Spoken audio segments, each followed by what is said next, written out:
भाजपचे आमदार अतुल भातखळकर आपल्या सोबत आहे। आपण त्यांच्याशी बातचीत करणार आहोत। अधिवेशनाचा तिसरा दिवस आहे आणि तिसऱ्या दिवशी विरोधक आक्रमक झालेत आणि अमित शाह यांनी जे विधान केलं डॉक्टर बाबासाहेब आंबेडकर यांच्याबद्दल त्याचा त्यांनी निषेध केला आहे आणि उद्धव ठाकरे यांनी तर राजीनाम्याची मागणी सुद्धा केली आहे, माफी मागा असं म्हणतात किंवा भाजपने याबद्दल खुलासा करावा असंही म्हणतात। उद्धव ठाकरे काल मोदीजींच्या पायाशी बसलेले आपण फोटोमध्ये पाहिले। आता ते भ्रमिष्ट झालेले आहेत। मुळामध्ये भारतरत्न डॉक्टर बाबासाहेब आंबेडकरांच्या संदर्भामध्ये अमितभाई शाह जे बोलले ते त्यांचा अपमान काँग्रेसवाले वारंवार कसा करत होते हे बोललेत।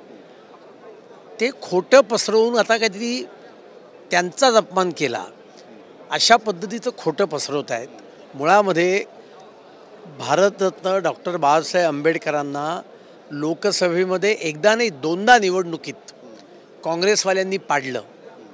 ज्या महापुरुषाला बिनविरोध देशाच्या लोकसभेत पाठवायला पाहिजे होतं त्याच्याऐवजी त्यांना पाडण्याचं काम केलं। त्यांना भारतरत्न कोणी दिला? जेव्हा काँग्रेसचं सरकार नव्हतं तेव्हा मिळाला। संसदेत त्यांचं तैलचित्र केव्हा लागलं? जेव्हा देशामध्ये काँग्रेसचं सरकार नव्हतं तेव्हा लागलं। आणि त्याच्यामुळे पूजनीय बाबासाहेबांचा कायम द्वेष आणि अपमान हा काँग्रेसवाल्यांनीच केलेला आहे आणि त्याच्यामुळे अशा पद्धतीचा खोटा नाटा प्रचार ते करत आहेत। महाविकास आघाडीचे नेते आणि आदित्य ठाकरे हे सुद्धा जातात दीक्षाभूमीला आणि या सगळ्या घटनेचा निषेध पुन्हा तिथे करणार आहेत। नाही, त्यांना म्हणावं की जरा हा इतिहास लोकांना सांगा। 52 सालच्या सार्वत्रिक निवडणुकीमध्ये त्यांनी बाबासाहेबांना कसं पाडलं? 55 सालच्या भंडाऱ्याच्या पोटनिवडणुकीमध्ये पोटनिवडणूक असताना सुद्धा तत्कालीन प्रधानमंत्री पंडित नेहरू बाबासाहेबांच्या विरोधात प्रचाराकरता भंडाऱ्यापर्यंत पोचले। बाबासाहेबांची स्मारक करण्याचं काम कोणी केलं? तर ते भारतीय जनता पार्टीच्या सरकारने केलं। मग त्यांचं मध्य प्रदेशमधलं जन्मगाव महू असेल, दिल्लीतलं त्यांचं घर असेल, लंडनमध्ये ज्यांना तिथे डॉक्टरेट मिळाली त्या ठिकाणी अभ्यास करायचे त्या ठिकाणचं घर विकत कोणी घेतलं? ते राज्यातल्या भारतीय जनता पार्टीच्या सरकारने घेतलं। आणि त्याच्यामुळे बाबासाहेब आंबेडकर हे आमच्याकरता निवडणुकीचा नव्हे श्रद्धेचा विषय आहे। काँग्रेसवाल्यांकरता तो कायमच त्यांनी निवडणुकीचे मुद्दे बनवलेले। पण एकीकडे उद्धव ठाकरे देवेंद्र फडणवीस यांची भेट घेत आहेत, दुसरीकडे आपण पाहतोय की सामनामधून वारंवार टीका टिप्पणी होते भाजपवर, तर तिसरीकडे उद्धव ठाकरे म्हणतात की महापुरुषांचा जो अपमान आहे तो वारंवार भाजप करत आहे आणि अशा पद्धतीनं वागणं हे समाजासाठी लोकशाहीसाठी धोक्याचं आहे। बघा, उद्धव ठाकरेंना आता काही मुद्दे राहिलेले नाही आहेत आणि त्याच्यामुळे महाविकास आघाडीच्या मागे ते फरफटत चाललेले आहेत, अन्य काही नाही आहे। आणि त्याच्यामुळे स्वतःचे मुद्दे मांडावेत, जनतेचे प्रश्न मांडण्याकरता सभागृह आहे, ते सभागृहाचे वरिष्ठ सभागृहाचे ते सदस्य आहेत, मग ते का येत नाही सभागृहात? तिथे का ते या सगळ्या विषयावर बोलत नाही आहेत? आणि त्याच्यामुळे मुळामध्ये कुठलाही विषय नसल्यामुळे खोटे नाटे विषय काढून जनतेची दिशाभूल करण्याचा हा प्रयत्न आहे। नक्कीच एक महत्त्वाचं वक्तव्य म्हणजे त्यांनी केलेलं आहे की भाजपकडून वारंवार अशा पद्धतीनं महापुरुषांचा अपमान होतो आणि कुठेही कुणी काही बोलत नाही।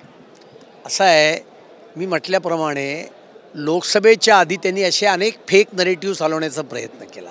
आता तोच एक प्रयत्न करतायत। फरक एवढाच आहे की आता ते भ्रमिष्ट आणि वैफल्यग्रस्त झालेले आहेत विरोधक आणि त्यामुळे त्यांच्या अशा खोट्या प्रचाराला जनता बळी पडणार नाही। कारण जनतेने हे पाहिलेलं आहे की भारतरत्न डॉक्टर बाबासाहेब आंबेडकरांचं स्मारक कोणी केलं? चैत्यभूमीवर ते आमच्या सरकारने केलं आहे। माननीय मोदीजींच्या सरकारने 500 कोटी रुपयाची जमीन ही या स्मारकाकरता त्या ठिकाणी राज्य सरकारला दिली। काँग्रेसवाल्यांनी का नाही दिली? 10 वर्षामध्ये त्यांचं UPS सरकार होतं तेव्हा। आणि त्या ठिकाणी राज्य सरकारच्या माध्यमातून बाबासाहेबांचं सर्वात मोठं स्मारक उभं केलं जातं आहे। हे सगळं लोकांना माहिती आहे, त्यामुळे असं खोटं नाटं बोलून जनता भुलणार नाही। अमित शाह यांच्या वक्तव्याचा दुसरा अर्थ काढला जातो, वेगळा अर्थ काढला जातो, त्यामागे राजकारण केलं जातं असं म्हणावं? मग 110% माननीय अमितभाई शहांनी काँग्रेसने पूजनीय बाबासाहेबांचा कसा वारंवार अपमान केला हे आपल्या भाषणात सांगितलं। त्याचे मरोडतरोड करून चुकीचा व्हिडिओ बनवून अशा पद्धतीने प्रचार करण्याचा प्रयत्न केला जातोय। संसदेचा विषय म्हणून, अन्यथा संसदेमध्ये भारतीय जनता पार्टी त्यांच्यावर हक्कभंगसुद्धा आणू शकेल. एक महत्त्वाचा विषय असा पण आहे की काल उद्धव ठाकरे यांनी विधानसभा अध्यक्षांची पण भेट घेतली आणि विरोधी पक्ष नेत्यापदी त्यांनी दावा केलेला. आता काँग्रेस म्हणते की आमच्याशी जर आधी चर्चा केली असती, बैठक केली असती तर आणखी चांगलं झालं असतं. हे बघा, विरोधी पक्षनेते पद यांना जनतेने तर नाकारलेलं आहे. तिन्ही पक्षांना विरोधी पक्षनेते पदावर बसण्याचा पण अधिकार नाही आहे, हे जनतेचं मत आहे.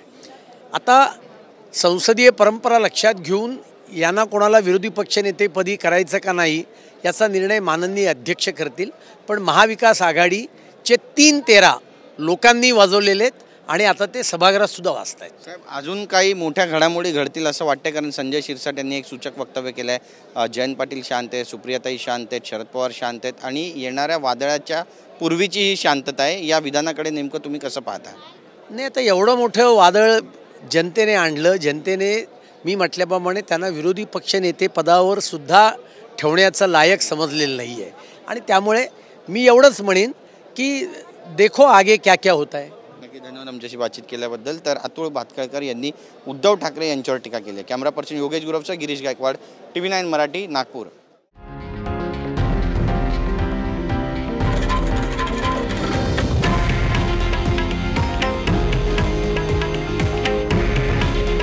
हे आहे देशातील नंबर 1 न्यूज नेटवर्क आणि आपण पाहत आहात TV9 मराठी. काळजी तुमची, हित महाराष्ट्राचं.